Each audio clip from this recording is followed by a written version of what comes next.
हे दोस्तों, एक बूढ़ी माँ रहती है जिसके बेटे को किसी तो रीजन की वजह से पुलिस उठा के लेके चले जाती है, जेल में डाल देती है ना। देखो बात ये होती है ना कि ये किसान परिवार होता है और बूढ़ी माँ का जो पति होता है उनकी डेथ हो चुकी रहती है। बूढ़ी माँ अकेली जी रही होती है। अभी तक ऐसा था कि जब पति था तब वो खेती करते थे, वो लोग अनाज उगाते थे, खाते थे और जीते थे। उनके पति की डेथ के बाद उनका जो बेटा था वो ये सारे काम करता था। लेकिन अब बेटे के भी जेल में चले जाने के बाद क्या होता है कि बूढ़ी माँ बहुत अकेले हो जाती है और वो कुछ कर नहीं पाती है। बूढ़ी माँ बहुत ज्यादा परेशान रहती है। उनको लगता है कि यार मेरे बूढ़े बदन में अब तो कोई ताकत बची नहीं है, मैं कैसे खेती करूंगी, कैसे अनाज उगाऊंगी और खाऊंगी। इन्हीं तकलीफों से परेशान होकर वो अपने बेटे को खत लिखती है। वो बोलती है बेटा इस साल क्या होगा, तू जेल में चले गया है, मैं भी यहाँ पे अकेली हूँ, मुझे नहीं समझ में आ रहा कि मुझे इस साल खाना भी कैसे मिलेगा, मुझे शायद यहाँ वहाँ भीख मांगनी पड़ेगी या क्या करना पड़ेगा, मुझे नहीं पता। तू अपना ख्याल रख, मैं उम्मीद करती हूँ तू जल्दी वापस आ जाएगा ना। ये खत भेजने के 1-2 दिन बाद ही क्या होता है कि अचानक है ना पुलिस का एक बड़ा सा फोर्स उनके वहां पे आता है, उनके खेत में जाके खुदाई करना चालू कर देता है। यहाँ वहाँ हर जगह वो लोग बहुत जगह खुदाई करते हैं और फिर शाम में थक हार के सब वापस चले जाते हैं। बूढ़ी माँ को समझ में नहीं आ रहा होता कि हो रहा क्या है, चल रहा क्या है। तो वो क्या करती है कि वो जाती है जेल में और अपने बेटे से बात करती है। वो अपने बेटे से पूछती है कि असल में हुआ क्या, क्यों वो पुलिस वालों ने आगे पूरी खेत को आप बोल सकते खोद के सही कर दिया, सारी नीचे की मिट्टी ऊपर लाके रख दी। कि वो बेटा बोलता है देखो माँ, मुझे तुम्हारी तकलीफ सुन के रहा नहीं गया, मैं यहाँ से कुछ कर नहीं सकता था, इसलिए मैंने क्या किया कि मैंने उसके दूसरे दिन जिस दिन आपका खत मिला उसी दिन ही मैंने आपको एक खत लिखा वापस से। उस खत में मैंने लिखा था कि माँ ये जो खेत है ना उसको तुम जरा भी खोदना नहीं, वहां पे मैंने कुछ बहुत खास चीजें छुपा के रखी हुई है जो अगर निकल गई तो परेशानी हो जाएगी। ऐसा करके मैंने खत भेजा। मैंने ऐसा लिखा था बिकॉज मुझे पता था कि पुलिस वाले ना हर खत को चेक करते हैं और जैसे ही उन्होंने ये चीज को पढ़ा तो उनके अंदर शक आ गया कि मैंने कहीं खेत में कोई सबूत तो छुपा के नहीं रखे हैं। इसलिए वो लोग आए और वो लोग ने खोदा, लेकिन उन्हें कुछ नहीं मिला और आपका खेत भी आपको खुद के मिल गया। वैसे तो मैं ज्यादा कुछ कर नहीं पाया, लेकिन इतना मैंने अब कर दिया है, अब तुम्हारे लिए अनाज उगाना आसान होगा। देखो दोस्तों, ये कहानी एक बहुत ही इंपॉर्टेंट हैबिट और एक बहुत ही इंपॉर्टेंट लेसन सिखाती है, जो है आई कैन डू इट की हैबिट। मैं इतने सारे लोगों को देखता हूँ जिनसे जब भी कोई मदद मांगता है या फिर कोई भी उनको गोल्स पे काम करने के लिए बोलता है उनके, तो उनके पास एक्सक्यूजेस की एक बड़ी सी लिस्ट होती है कि यार मेरे पास देखना पैसे नहीं है, मेरे पास है ना टाइम नहीं मिल रहा, मेरे पास है ना कनेक्शंस नहीं है, यार मैं करना तो बहुत चाहता हूँ बट मैं कर नहीं पा रहा हूँ क्योंकि ये सारी चीज़ है। लेकिन सच तो यह है ना कि अगर एक इंसान ठान ले कि उसे कुछ करना है, उसे किसी की मदद करनी है, फिर उसे अपने गोल्स पे काम करना है, तो कोई ना कोई रास्ता निकाल ही लेगा अगर उसके अंदर आई कैन डू इट वाली हैबिट होगी। तो ज्यादातर लोगों के अंदर इसके अपोजिट होती है, I can not do it वाली हैबिट होती है। उन्हें लगता है कि यार नहीं हो सकता है, ये इतने सारे रीजन है जिसकी वजह से मैं ये नहीं कर सकता हूँ। लेकिन अगर आपको लाइफ में आगे बढ़ना है, आई कैन डू इट वाली मेंटालिटी अपने दिमाग के अंदर डालनी होगी ना। ये था वो पहला लेसन जो मैंने 30 days change your habits change your life इस बुक से सीखी है। ऐसी आपको मैं और बहुत सारी हैबिट्स बताने वाला हूँ इस वीडियो में, लेकिन उससे पहले अगर आपने सब्सक्राइब करके बेल आइकन नहीं दबाया तो वो प्लीज दबा दीजिए, ऐसी बुक की बातें फ्री में सीखते रहने के लिए। ना आते हैं सेकंड हैबिट पे जो आपके अंदर होनी चाहिए अपनी जिंदगी को चेंज करने के लिए। ना ये देखो एक ट्रू स्टोरी है। अरुणिमा सिन्हा नाम की लड़की होती है ना, उन्होंने गोल्ड का एक चेन पहना होता है और वो ट्रेन से सफर कर रही होती है। तभी वहां पे उन्हें कुछ बदमाश मिल जाते हैं, चोर मिल जाते हैं, जो लोग उनके सोने का चेन उनसे छीन लेते हैं और उन्हें ट्रेन से फेंक देते हैं, जिसके बाद वो वहां से गिर जाती है और उन्हें बहुत ज्यादा चोट लग जाती है। जब लोग उन्हें देखते हैं तो फौरन उन्हें हॉस्पिटल लेके जाते हैं, बट क्योंकि एक्सीडेंट का जोर इतना ज्यादा होता है उसकी वजह से उनकी टांग नहीं रहती है, वो अपाहिज हो जाती है। ना ये चीज किसी भी नॉर्मल इंसान के लिए भी बहुत ज्यादा बड़ी बात होती है क्योंकि जिंदगी इससे पूरी चेंज हो जाएगी। लेकिन अरुणिमा सिन्हा के लिए ये चीज और बहुत ज्यादा खराब होती है। पता है क्यों? क्योंकि अरुणिमा है ना एक वॉलीबॉल चैंपियन होती है, एक स्पोर्ट्स प्लेयर होती है, जिन्होंने वॉलीबॉल में चैंपियनशिप भी जीती होती है ना। ये हादसे के बाद कोई भी इंसान निराश हो सकता था और इनका तो निराश होना, जिंदगी से हार मान लेना बहुत ही ज्यादा आसान था,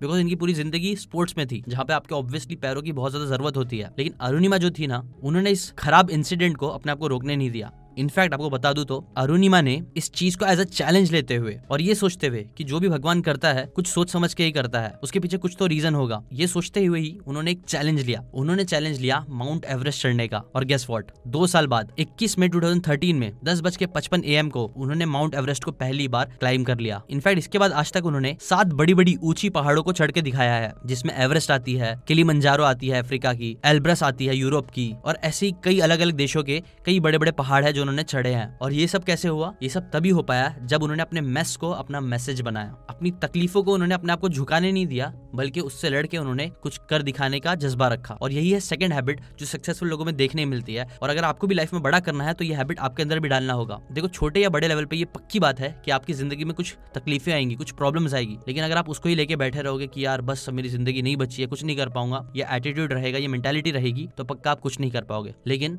जबकि इसके अपोजिट कि अगर आप ये चीजें ठान लोगे कि कितनी भी बुरी चीज हो जाए फिर भी मैं उन तकलीफों से आगे बढ़ के कुछ बड़ा करके दिखाऊंगा, और यही हैबिट आपको 30 दिन में डालनी है अपने अंदर। जो थर्ड हैबिट आपको अपने अंदर डालनी है वो है the power of giving perspective. Rajasthan के गांव में एक रईस आदमी रहता है जो बहुत समझदार रहता है। वो अपने बच्चों को एक लेसन सिखाना चाहता है, इसलिए वो क्या करता है कि वो अपने वसीयत में एक बहुत अजीब सी चीज लिख के जाता है। बात ये होती है ना कि उसके पास टोटल 19 ऊँट होते हैं और उसकी वसीयत में वो ये लिख के जाता है कि मेरे मरने के बाद तुम क्या करना, इन सारे ऊँटों में से हाफ मेरे बेटे को दे देना, 1/4 मेरी एक जो बेटी है शादीशुदा उसको दे देना और 1/5 उनको दे देना जिन्होंने आज तक हमारे घर की हमारी सेवा की है। या बोल सकते हो चैरिटी या दान भी बोल सकते हो। विल अजीब इसलिए थी बिकॉज विल में ये भी लिखा गया था कि आप ना ऊँटों को कम नहीं कर सकते हो, काट नहीं सकते हो। अब ये प्रॉब्लम वाली क्यों चीज थी? वेल 19 का आधा क्या होता है? 9.5 होता है, राइट। बट आप 9.5 ऊँट कैसे दे सकते हो अपने बेटे को? और जहाँ पे लिखा गया कि आप आधा ऊँट भी नहीं दे सकते हो, तो बात क्या है? तो वेल बड़े बड़े समझदार उस गाँव के आते हैं, लोग ट्राई करते हैं फिगर आउट करने का कि 19 ऊँट का आधा ऊँट कैसे बच्चे को दे दे, 1/4 कैसा हिस्सा लड़की को दे दे। उन्हें कुछ गणित समझ नहीं आता, तो वो लोग क्या करते हैं कि गाँव का एक बहुत जो समझदार इंसान रहता है ना, उस आदमी का दोस्त भी रहता है जिसने बिजनेस बनाने में उनकी हेल्प भी की रहती है, वो आदमी को लेके आते हैं ना। वो आदमी क्या करता है पता है? बहुत सिंपल सी चीज करता है। वो आदमी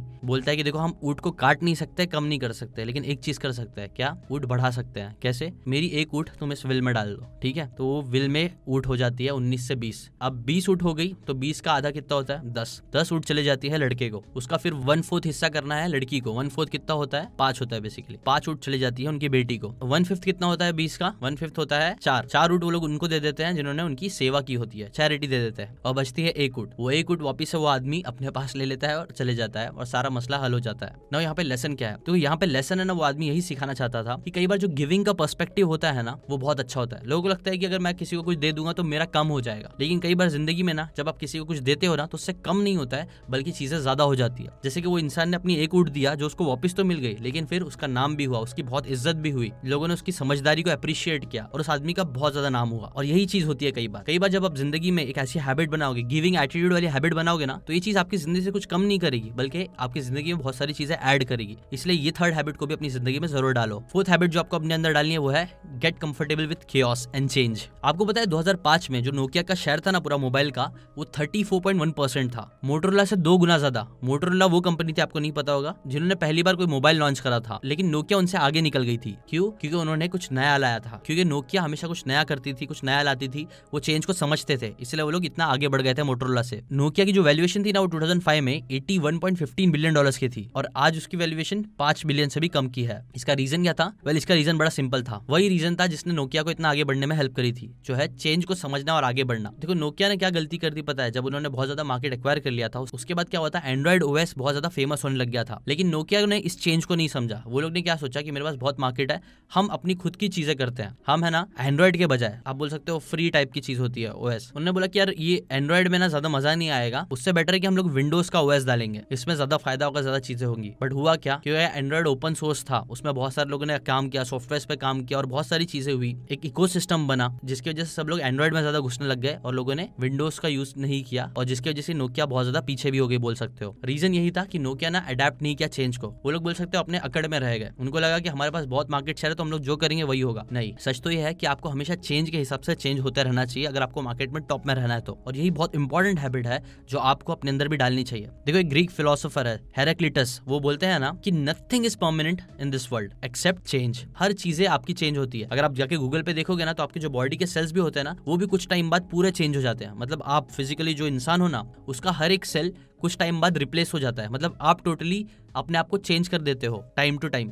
तो जब आप ही सेम नहीं रहते हो तो आप कैसे एक्सपेक्ट करते हो कि दुनिया भी हमेशा सेम रहेगी? दुनिया भी चेंज होते ही रहेगी और आपको इस चेंज को अडेप्ट करना चाहिए, एम्ब्रेस करना चाहिए उसको, और इसको अपने अंदर हैबिट बनाना चाहिए कि हमेशा चेंज के लिए आप रेडी रहोगे। हैबिट नंबर 5 है make a clear path and do it daily. Jadav Molai Payeng, आपको अगर नहीं पता तो बता दूं, ये बहुत ही ज्यादा आप बोल सकते हो वर्ल्ड वाइड फेमस है इंसान, इंडियन है और बहुत फेमस है। क्यों पता है? देखो बात ये थी ना कि जादव जी को बहुत टाइम से ये दिख रहा था कि कैसे एनवायरनमेंट उनके आंखों के सामने चेंज हो रहा है, कैसे जानवर और जो स्पीशीज थी ना वो कम होते जा रही थी उनकी आंखों के सामने, उनके घर के आसपास। और ये सब क्यों हो रहा था? बिकॉज पेड़ कटना चालू हो गए थे, फॉरेस्ट कम होना स्टार्ट हो गया था। तो ये चीज उनको बहुत ज्यादा परेशान करती थी। उन्होंने क्या किया कि वो अलग अलग जगह पे गए, गवर्नमेंट के पास गए, यहाँ गए वहां गए, बहुत उन्होंने रिक्वेस्ट की लोगों से, लेकिन किसी ने भी उनकी बात नहीं मानी कि पेड़ लगाने के लिए। तंग आके ना किसी तो गवर्नमेंट ऑफिसर ने उनसे बोल दिया था कि तू जा खुद से जाके पेड़ लगा ले। और तब उन्होंने क्या किया कि उन्होंने एग्जैक्टली वही किया जो उस आदमी ने बोला। वो गए, उन्होंने डिसाइड किया कि अब से मैं खुद ही पेड़ लगाऊंगा। और गेस व्हाट, 30 साल लगातार उन्होंने एक के बाद एक पेड़ लगाए, जिसका रिजल्ट ये हुआ कि उन्होंने 30 सालों तक लगातार 40 मिलियन से भी ज्यादा पेड़ लगा दिए। और एक बड़ा सा जंगल क्रिएट कर दिया 550 हेक्टर्स का। और ये अमेजिंग इम्पॉसिबल चीज करने के लिए उन्हें फॉरेस्ट मैन ऑफ इंडिया का टाइटल मिला, जिसे आज वर्ल्ड वाइड लोग सैल्यूट करते हैं। इनफैक्ट इन्होंने जो फॉरेस्ट क्रिएट किया, ऑब्वियसली उस फॉरेस्ट का नाम इनके नाम पे रखा गया, मोलाई फॉरेस्ट। अगर आप जाके सर्च करोगे तो आपको मिल जाएगा इससे रिलेटेड सारी डिटेल्स। नाउ ये इंस्पायरिंग स्टोरी क्या बताती है? ये बताती है कि अगर आप डिसाइड कर लो कि आपको कोई चीज अचीव करनी है और डेली उससे रिलेटेड एक्शंस लेना स्टार्ट कर दोगे ना, तो आपके लिए बड़ी से बड़ी चीज जो इम्पॉसिबल लगती है वो पॉसिबल होना स्टार्ट हो जाएगी। और यही हैबिट आपको अपने अंदर डालना है। क्लियर पाथ अपने लिए बनाओ, सोचो कि आपको क्या करना है और फिर उसके लिए डेली काम करना स्टार्ट कर दो। ब्रूस ली का भी एक थोड़ा ऐसा कोट है, वो बोलते हैं कि मैं उस इंसान से नहीं डरता हूँ जिसे 10,000 किक्स के बारे में पता है, मैं उस इंसान से डरता हूँ जो एक किक को 10,000 बार प्रैक्टिस करता है और बार बार प्रैक्टिस करता है। नेक्स्ट हैबिट है टू वॉच योर वर्ड्स। एक बार एक बूढ़ा आदमी रहता है जो हमेशा ना अपने बाजू वालों को बहुत नोटिस करता है। वो नोटिस करता है कि जो बाजू वाला है ना, वो हर रात में है ना एक अजीब से टाइम में हर रात में वो निकल जाता है। ये चीज उस बूढ़े आदमी को बहुत सस्पिशियस लगती है। उसे लगता है ना कि जो बाजू वाला आदमी है ना वो चोर है और वो हर रात में कहीं चोरी करने के लिए जाता है ना। ये चीज से रिलेटेड उसके पास कोई प्रूफ तो नहीं रहता है,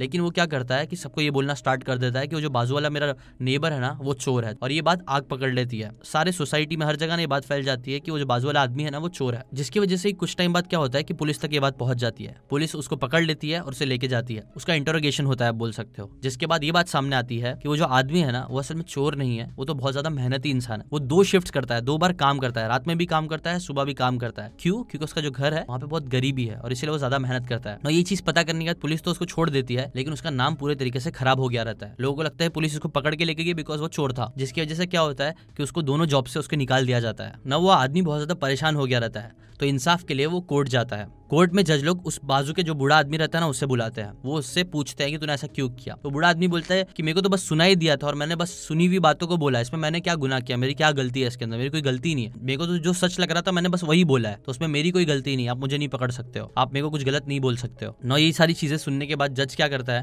वो बोलता है कि ठीक है एक काम करो, तुम है ना इस आदमी के बारे में बहुत जितना भी बुरा भला हो सकता है ना वो सारी चीजों को एक पेपर पे लिखना स्टार्ट करो। 2 पेपर पे लिखो, 3 पेपर में लिखो, बहुत सारे पेपर्स पे लिखो, ठीक है। और अभी तुम घर जाते हुए क्या करना कि वो पेपर को फाड़ फाड़ के उसके टुकड़ों को हर जगह पे जाते जाते फेंकते रहना, ठीक है। और फिर तुम वापस अगली हियरिंग पे आना। तो वो बूढ़ा आदमी जैसा जज बोलता है वैसे ही करता है, वो पेपर पे खूब सारी बुराइयां लिखता है उस आदमी के बारे में और उसे फेंकते फेंकते घर चला जाता है। अब जब अगली हियरिंग में वो बूढ़ा आदमी वापस आता है तो जज उसे बोलता है कि एक काम कर, अब तूने जितनी भी चीजें जहां भी फेंकी हुई थी ना वो सारी चीजों को वापस लेके आ जा और वो मुझे वापस दे दे ना। ये चीज सुन के बूढ़ा बड़ा शॉक हो जाता है। वो बोलता है कि यार ऐसा कैसे हो सकता है, वो जितनी चीजें मैंने फेंक दी थी वो वापस थोड़ा ढूंढा जा सकता है, वो तो कहीं और फैल गई होगी। वो जज बोलता है कि एग्जैक्टली जैसे तुम्हारे जो पेपर्स थे वो तुम वापस नहीं ला सकते, वैसे ही जो तुमने शब्द यूज किए हो, जो उसके खिलाफ तुम्हें गलत गलत बातें फैलाई हो, जो फैल गई है, वो सारी बातें भी अब वापस नहीं आ सकती है। तुम अपने शब्द को वापस नहीं ले सकते हो।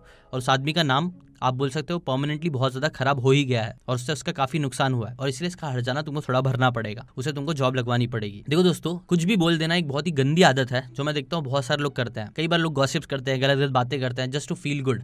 लेकिन क्या होता है कई बार ये जो गॉसिप्स होती है इससे लोगों को बहुत परेशानी हो सकती है, स्पेशली जिनके बारे में आप गॉसिप कर रहे हो। और ये जो गॉसिप करने वाली बात है, अपने वर्ड्स पे ध्यान देने वाली बात है, ये थिंक लाइक अ मॉन्क और ऐसी कई सारी बुक्स है, the power of your words, 4 agreement और ऐसी कई सारी बुक्स है जिसके अंदर बताया गया है कि वर्ड्स जो आप बोलते हो वो कितनी ज्यादा पावरफुल होते हैं और इन्हें बहुत अच्छे से आपको यूज करना चाहिए। इसीलिए वॉच योर वर्ड्स, ये वाली हैबिट भी अपने अंदर जरूर डालो। नेक्स्ट हैबिट है strong intention for your goal. आपने नीरज चोपड़ा के बारे में तो सुना ही होगा, जिन्होंने ओलंपिक में गोल्ड मेडल लाया और इंडिया का नाम इतना रोशन किया ना। ये चीज तो सबको पता है कि उन्होंने बहुत नाम किया, बहुत सक्सेस मिली। कई लोग उनसे जलते भी होंगे कि यार इतना सक्सेस मिल गई, रातों रात वो इतना सक्सेसफुल हो गया, काश मेरे को भी वो सक्सेस मिल जाए। लेकिन बहुत से लोगों को ये बात नहीं पता है कि नीरज चोपड़ा जी है ना अपने गेम से 140 दिन पहले ही लोगों से मिलना जुलना छोड़ दिया था, अपने फोन को यूज करना बंद कर दिया था। और यही चीज कई बार एथलीट्स लोग करते हैं जो लोग बहुत अचीव करते हैं। जैसे कि फॉर एग्जांपल साइना नेहवाल, वो जब ओलंपिक से मेडल लेके आई थी ना तो घर जाके सबसे पहली चीज उन्होंने क्या की थी पता है? पिज्जा ऑर्डर किया, क्योंकि वो अपने गोल को लेके इतने ज्यादा एम्बिशियस थी, इतना उनको अपने गोल से प्यार था कि उन्होंने जीतने से 6 साल पहले से ही पिज्जा खाना छोड़ दिया था, जंक फूड आप बोल सकते हो। ऐसी एक और बहुत इंस्पायरिंग स्टोरी है। याकुटन पेनिनसुला में एक खजाना है जिस पर बहुत से कंट्री की नजर थी, लेकिन कोई इस मिशन में कामयाब नहीं हो पाता था। बट 1519 में बहुत ही बहादुर इंसान था जिसने क्यूबा से पेनिनसुला तक की इस जर्नी को कंप्लीट किया। वो 11 जहाजों के साथ, 500 सिपाही के साथ, 100 सेलर और 16 घोड़ों की एक छोटी सी फौज थी उसके पास, उसको लेके वो वहाँ पे पहुंच गया ना। वो छोटी सी फौज लेके जब वो वहाँ पहुंचे तो उन्होंने क्या किया, उन्होंने देखा वहाँ पे बहुत ज्यादा लोग थे, नंबर्स के हिसाब से वो लोग काफी कम थे, उनके लिए काफी चीज मुश्किल थी। लेकिन क्योंकि उनका जो डेडिकेशन था अपने गोल्स को अचीव करने के लिए वो बहुत स्ट्रॉन्ग था, इसलिए जो उनका लीडर था ना उन्होंने उनको मोटिवेट किया, उन्हें समझाया कि हम जैसे भी तैसे करके हमें ये गोल अचीव करना ही है, हमें खजाना लूटना ही है। इसलिए फिर उन्होंने क्या किया कि अपनी सारी जहाजों को जला डाला। इससे क्या हुआ कि उनके पास कोई ऑप्शन ही नहीं बचा पीछे मुड़ने का, वापस भाग जाने का। और फिर वो लोग क्या किए, वो लोग जंग लड़ने गए, वो लोग जंग लड़े और जीते भी और लूटे भी। तो ये स्टोरी भी क्या दिखाती है, स्टोरी दिखाती है कि अगर आपकी जो इंटेंशन है आपके गोल्स को लेके वो अगर बहुत स्ट्रांग रखोगे ना तो फिर कोई भी चीज आपको रोक नहीं पाएगी। और वही चीज स्ट्रांग इंटेंशन होना कई बार बहुत ज्यादा जरूरी होता है, जो मैक्सिमम लोगों में नहीं होता है। मैक्सिमम लोग चाहते तो कि हाँ यार एक कार होना चाहिए, लेकिन उनका जो इंटेंशन रहता है ना वो स्ट्रांग नहीं रहता। उनको बस कार चाहिए ही चाहिए नहीं होती है जिसके लिए लोग कुछ भी कर सके, ऐसा इंटेंशन नहीं होता। बस वो छोटा सा ऐसा विश जैसी होती है कि यार काश मिल जाए, काश मैं लखपति करोड़पति बन जाऊं। बट वो लोग की इंटेंशन स्ट्रांग नहीं होता है, इसलिए उसके रिलेटेड वो लोग स्ट्रांग एक्शन नहीं ले पाते और उस गोल को अचीव नहीं कर पाता है। इसलिए ये वाली हैबिट भी आपके अंदर इस 30 डे में जरूर डालो। स्ट्रांग इंटेंशन रखना स्टार्ट करो अपने गोल्स के लिए, तभी आप बड़े बड़े गोल्स को अचीव कर पाओगे। आज की वीडियो के लिए बस इतने ही। अगर आप चाहते हो कि मैं एक और पार्ट बनाऊं, क्योंकि इसके अंदर 30 हैबिट्स है टोटल और मैंने बस 7 हैबिट शेयर की है, अगर आप चाहते हो कि मैं और हैबिट्स आपके साथ शेयर करूं जो आपको अपने अंदर डालना है अपने आप को चेंज करने के लिए, तो कमेंट करके जरूर बताना। अभी के लिए सब्सक्राइब करके बेल आइकन जरूर दबा दो। बहुत से लोगों ने बेल आइकन नहीं दबाया, प्लीज दबा लो ताकि नेक्स्ट वीडियो आए, नेक्स्ट पार्ट आए इसका, तो आपको फौरन पता चल जाए, उसकी बातें आप सीखना स्टार्ट कर दो। लाइक करके अपना सपोर्ट जरूर दिखाओ अगर आपको ये बातें काम की लगी हो। इस चैनल को सपोर्ट करने के लिए इस वीडियो को जितना हो सकता है उतना शेयर करें व्हाट्सएप पे अपने फ्रेंड्स एंड फैमिली मेंबर्स के साथ, ताकि हम सब लोगों की मेंटालिटी स्ट्रांग बन सके, हम लोग हाई अचीवर लोग बन सके। और अगर आपको हैबिट्स अपनी अच्छी करनी है तो एक बहुत अच्छी बुक है 7 habits of highly effective people, जिसकी हमने वीडियो बुक क्रिएट की है, जो आपको डिस्क्रिप्शन में लिंक मिल जाएगी, वहां से जाके आप उस बुक को खरीद सकते हो। उसके ऊपर हमने अच्छा 70-80% कुछ ऑफ रखा है, जो कुछ दिन के लिए हमने विंडो ओपन करी अगेन, वो विंडो का आप अपॉर्चुनिटी का फायदा उठा के वो बुक को थोड़ा सस्ते में ले सकते हो। अभी के लिए बस इतना ही। Thanks for watching.